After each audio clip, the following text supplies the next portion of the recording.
Hello, everyone. Now, welcome to the Multifamily Deal Structuring Monday. Today, our guest is Javier Inojo Jr. Our guest here, Javier, is the co-founder of All States Capital Group. He's married for 22 years, have 5 kids, and self-employed pretty much all his life since 16 years old as a locksmith. He went to a Rich Dad Poor Dad seminar November of 2015 and paid 35,000 and got some training. He had 32 cents in his account on New Year's Day of 2017, and he almost gave up. Then he asked his kids for their Christmas money so they could pay rent. Started fix and flip and did some wholesales. They were in Raleigh, Durham, North Carolina, Austin, Texas, Dallas, Tampa, and El Paso. They would fix and flip over 50 per year and wholesale 80 plus by middle of 2019, just in Raleigh, Durham market. Then late 2019, he decided to stop and go to commercial real estate. He started to liquidate all his single family homes at the time. Then he believed in mentors and coaching. He don't do it himself, but he knows most of the big players in the business and can give you a good recommendation. By the end of 2019, he closed on his first apartment, 63 units outside Charleston. Fast forward 10 months later, he had 459 units across 4 properties valued at 27 million and being all in around just 18 million. Here's the interview. Hi, Javier. Welcome to the Multifamily Deal Structuring Monday, where we will discuss all about your first GP multifamily transaction or one of the early deals that you have as an active operator.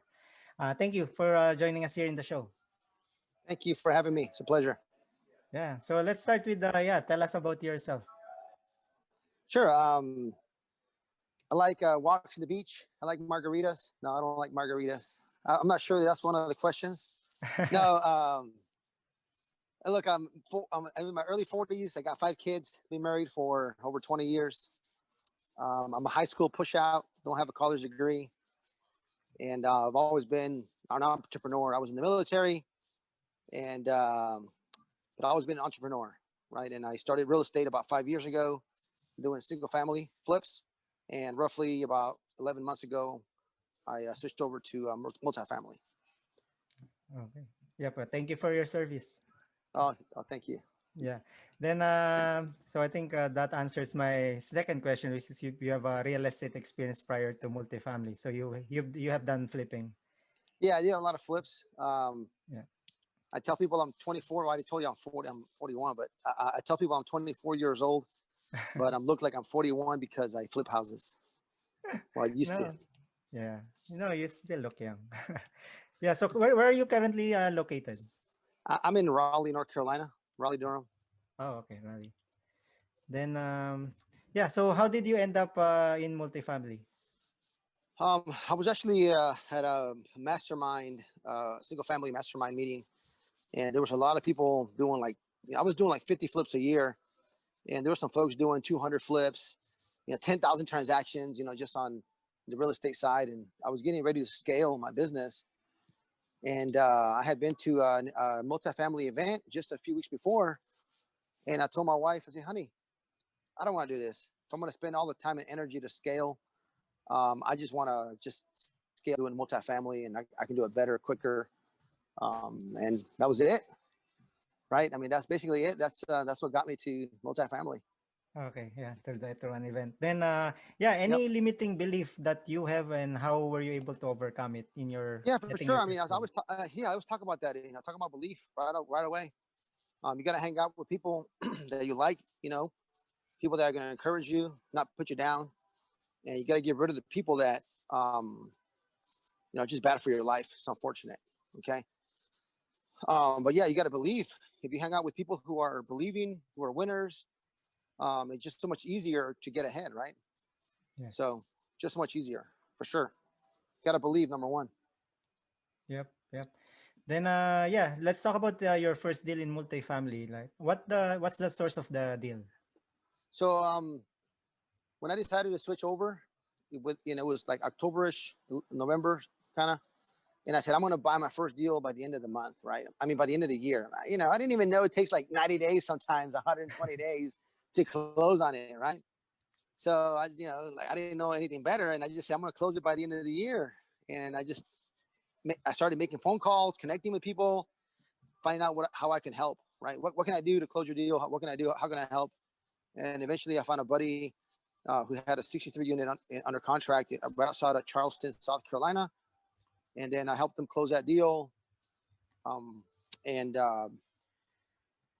and that was it. I was just got my first one before the end of the year, and started off running. And then we had like 2 contracts. COVID hit, didn't work out. We lost all our money. It sucked. It was terrible because lenders pulled their loans like days before closing. And then, but we still kept at it, right? And then we bought a 72 unit, then a 208 unit, and then we just bought here this week a 116 unit. Oh, nice. Congrats. So, yep. Thank then, you. The first deal is in Charleston, North Carolina. Then 63 units, right? Yep. Then what's the class of the property? Is it B, C? They're all C properties.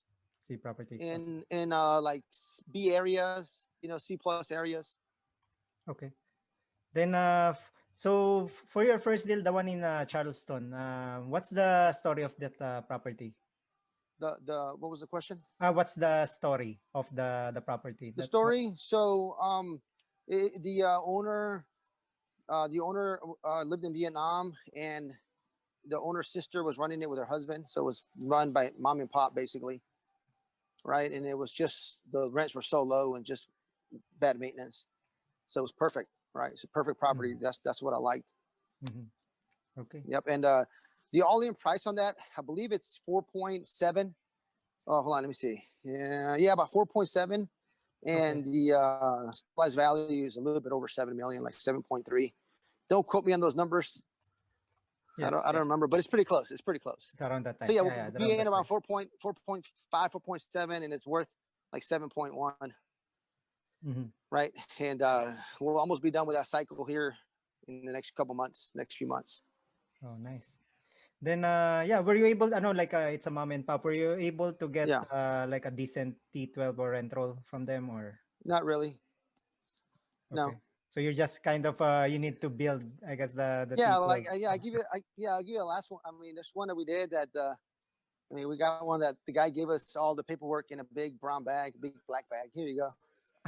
Here's all my money orders. Here's all my papers. Here's all my bills. I mean, we had stuff there for like 8 years ago. It was terrible. So it's not your ideal purchase, right? We're not buying something super pretty. Yep. So but we got a good deal. I mean, that's the best part. Yep. Right. We got a good deal. Yes. Yeah. That's a good part. And also, I think to our listeners too, like some especially those who are marketing directly to the seller, because some of the mom and pop like that doesn't really have a decent, a good property management company. So they will not have like a T12 or rental, and sometimes you really need to create it from scratch based on whatever you have. Yeah, you do. So I'm thankful for my COO George. Also, he's got some help now, and he'll put those rent rolls together, performance together, basically clean up all the books. Mm-hmm. Just make it nice and pretty, right? Get all the papers, all the notes, and all the bank statements, and put it into a nice spreadsheet for our lenders, right? And if we happen not to buy the property, right, the owner has nice clean books he can start working off of. So we help them out that way as well. Yep. Yeah, that's nice. So you mentioned about like going to the price, so it's around that 4.7 million roughly. Then you're able to get it. Yeah. What's the economic occupancy of the property when you bought it? I would not know. That's probably something you got to ask my COO. Okay. I wish I knew, but I'm not involved in like all the detail side of the business, right? So I have no idea, to be honest with you. Okay. Then I would say that was probably in the high 80s, high 90s, somewhere in 90s, yeah. Because that one stayed pretty much occupied the whole time. So the other ones that we got, the other properties we have, they're like in the 60s, 70s, because we're still repositioning them, and we're kind of getting everybody out. Mm-hmm. Yeah. Then regarding the financing, I'm not sure too, like if you will know about this. Is this Fannie Mae, Freddie Mac loan, or no? You gotta get a bridge loan. Yes, a bridge loan. Yep. Okay. Yeah, no, And yes, these are bridge loans because they're not stable assets. okay. Then for Yep. the LTV, how much LTV did you get for the bridge Uh, I would say 70% roughly. LTV? Okay. Yeah, on that one. Then what's your capex budget on that one? The I believe it was 1.2, 1.3. okay, Yeah, 1.1. Yeah, about 1.3. okay. Then for Purchase price was around 3 million bucks. oh, So oh, okay, okay. So the when you yeah, purchase it, so three around 3 million, then plus your yeah, capex, then it tallies up to around four yeah. point something. Okay. Then yeah, for the loan interest, like how much was the loan interest on this? I have no idea what the loan interest Okay, was. let's see. I want to say it was a bridge loan. I think it was probably like 6%, maybe Last, 5.5. okay. Just depends on the market, right? You can get pretty good. We got one right now that is 4.25, one of our properties, and it's like 60% occupied, and it's kind of and it's a bridge loan. It's pretty good loan. Oh We yeah, got what another is bridge loan. We got another bridge loan on a 208 unit, and that I believe that one's also around a 4.25, 4.5, mm-hmm. and it's also like 60% occupied. So Okay. Oh, that's nice. At least yeah, you are able to get like a bridge loan because right now I yes. think bridge loans were gone like during COVID or something. I don't know. Yeah, it depends on the market. Really depends on the market. Okay. But yeah, it got really tight, super tight. I Mm-hmm. mean, even right now, if you have a tier three market, it's going to be tough to get a loan, unless you got a killer deal. But if you got 30,000 people population, it's going to be hard, Mm-hmm. Yep. right? But it just depends what you're buying. You want to buy something in a T1 city, T2, area. So it just depends what your buying preference is. Mm-hmm. Yep. Then is this deal like a JV or a syndication? It's just syndication. Yep. Then Yeah, because yeah, so yeah, we got some investors. Yeah, some JV partners. Yeah.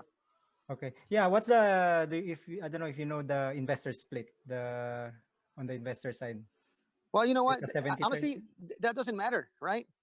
If I tell you, Jeff, hey Jeff, you're gonna make 30% cash on cash and 50% IRR, and you're gonna be 1% owner, would you say no? Would you say yes? Yeah, sure, Of sure. course you would say Yes. yes, right? Like Yes. hell yeah, man, 30% Yes. cash on cash, 50%, 1% owner. Hell yeah, I'm in that deal. So at the end of the day, right? I don't think it matters what it is, 70, 30, 80, 20. You just got to provide good returns for your investors, right? You got to get good returns for your investor Mhm. and your passive investors, and they have to, you got to buy a good project, you got to buy a good deal. So, Yep. yeah, the splits, I don't think they matter. I think at the end of the day, what matters is what are you going to get your cash on cash and what your IRR is. Your IRR RR. is going to be. So right now, our target on all our projects is about a 15% cash on cash and about 20% plus IRR. So So 50% or 15. 15, 1 15. 5. Okay, that's I like Yep. okay. Yeah, Oh one yeah, five. that's pretty good. Yeah, Yep. 15 cash on cash, then a 20 plus IRR. Yep. Yep. Actually, some of these are we're like a 28. But anyways, and we gotta make them. So we buy them because I buy distressed properties, right? Like, let me give you one that we just bought. A 72 unit in North Carolina, Havelock, North Carolina, small town, military town. We bought it for 1.3 million, 72 units, and 50% occupied. We need to put in whatever $1 million, right? Say we're all in for like $2 million. Actually, we're gonna be all in for $2 million. Stabilized value is gonna be over 4 million, Oh, right? that's nice. So Yeah. that right there, I mean, we're crushing it, right? Those returns are going to be, just on the cash on cash and the IRR. We don't include on my pro formas. I don't include depreciation, cost segregation, mortgage pay down. I don't include raising the rents, all that stuff. I don't include any of that, right? And we get to a pretty good return and a good IRR without including any of that. And when it comes time to add those items into our payout to investors, they're going to be super happy. Oh yeah, that would be a big, Super happy. way Super way happy. big plus. Yep. Yes, super happy. Yep. Especially the pay down. Yes. The Yeah, pay down is exactly. about Right. how much, right? Yeah. Yeah, especially what about when you do when we refinance out and it's only going to be a 65% loan to value, and we have a 35% equity built in there. Imagine that net worth to those passive investors. That net Mhm. worth just because you have 35% equity. Not just that, but the cash flow. What about the cash flow? Yeah, It's 15%. yeah. Oh yeah, because we'll be able to cash everybody's money out and have proceeds and have like $700,000, $500,000 left over when we do our refi in about 18 months. Mhm.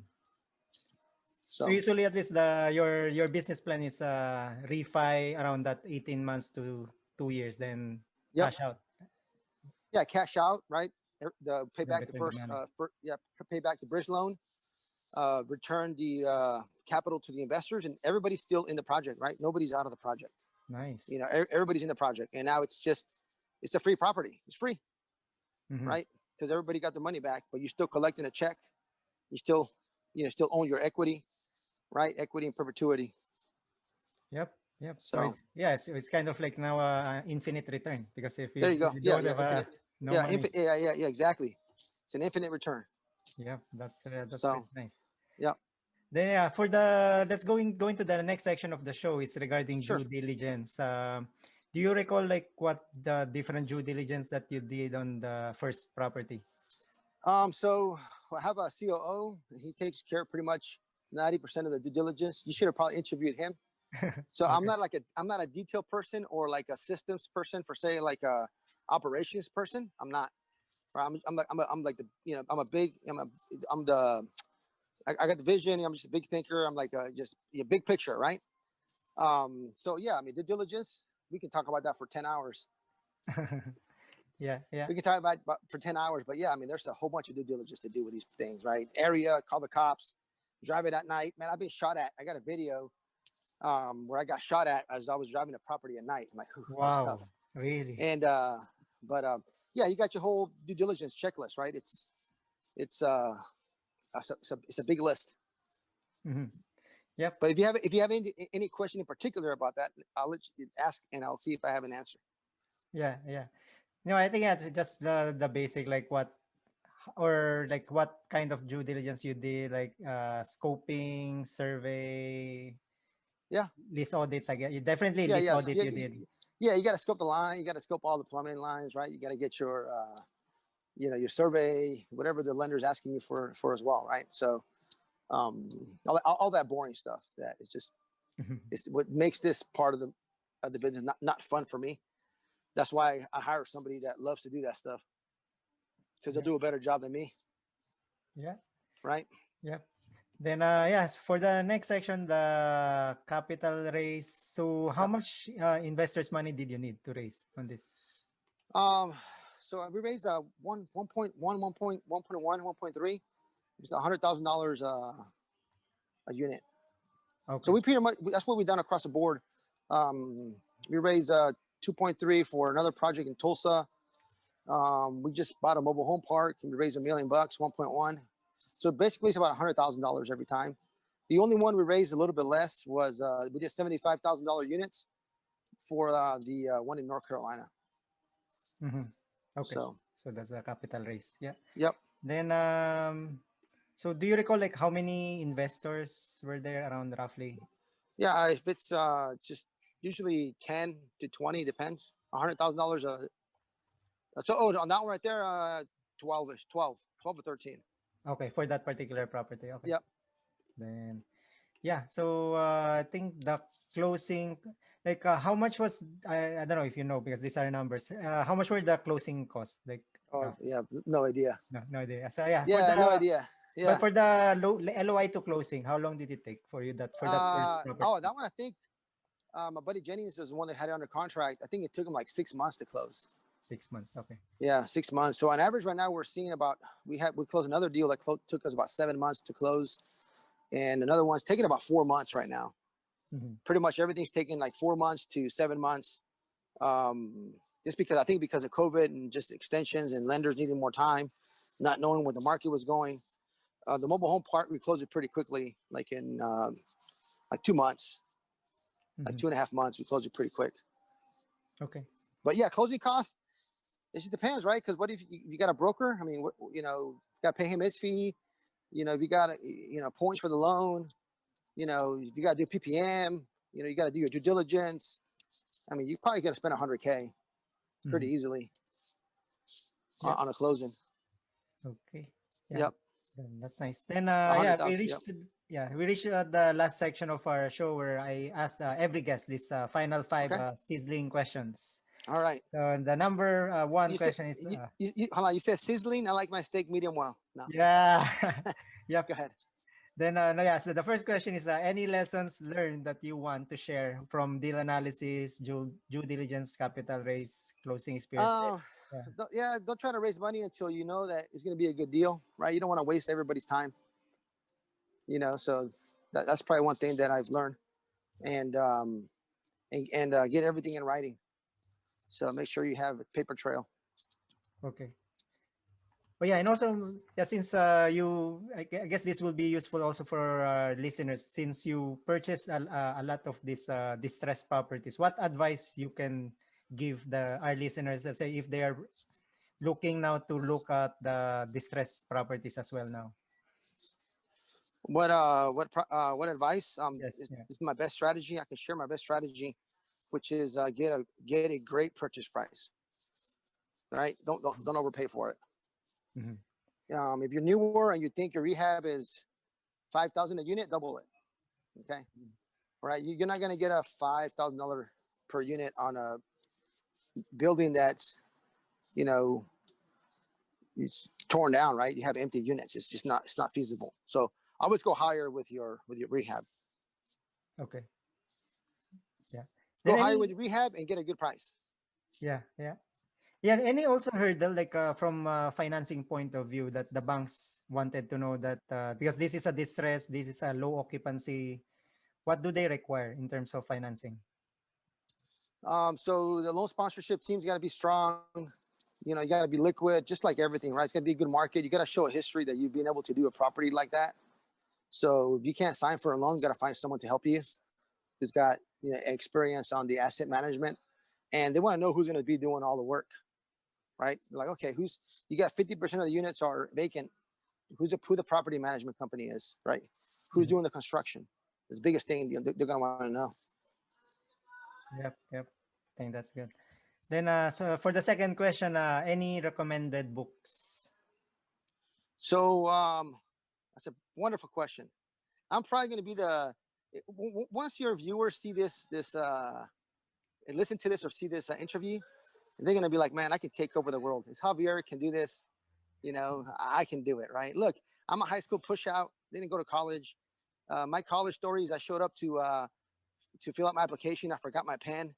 I went outside, got in my car to get my pen, and then I got hungry, and then I went to Burger King to get a meal, and I never went back. Okay, so I've never read a book. The only book I've read is called Mikey and the Dragons. It's about a 16-minute read that is for like a third grader. That's the only book I've ever read. But I've skimmed through a lot of books, and I've heard a lot of books are good. And I use some of those principles. I just don't read them all. I just kind of skim through them. So I guess if I would say a good book, I would say Mikey and the Dragons. Go listen to it. You know why? Because it's all about your mindset. It's all about your mindset. When I read that book, I read that book at least twice a month. I read it to my kids. I read it to myself, and it's got a lot of pictures, double spaced, big bold letters, just the way I like it. Yep, yep. Yeah, I think kids love also like a lot of those pictures. Yes. Yeah. Listen, I can do it, guys. Stabilized value. I'll go with the stabilized value in the last 11 months that got started. We're at 27 million, right? So, I'm coming from a high school push out who doesn't really read books. It doesn't do what usually everybody does. It says, hey, this is what you got to do. I made $1 million without ever reading a book, Yeah. So there's really no right or wrong way. We're just all built different. Okay. Yeah. And I love people that read books. I tell my COO he has to read 4 hours a week, at least 4 hours a week. I want him to read, right? You got to surround yourself with good people, right? I know what I'm good at, and I'm gonna stick to that. I'm not gonna force myself to read 10 books a week because I'm gonna be miserable. Yep. And I think like that's the good the one thing that you mentioned good is stay to where your expertise is. Yep. Because, instead of then find hire someone exactly. Where you got to find the who to do the what, right? Yep. And then make them part of a team, treat them really well where they don't want to leave. Hey, look, my wife's been with me for like 26 years, so right, she hasn't left me yet. Yep. Yeah. Then yeah, going to the next question is any recommended podcast or YouTube channel that you're listening to? Hey, Legacy, your podcast, Legacy podcast, for Yeah, sure. the legacy ownership holdings. Yeah. Yeah, Yep. yeah, your podcast, right? Your YouTube video Yeah, yeah. So this will help. channel. Yes. Look, I turn on some podcasts. There's a lot of them out there.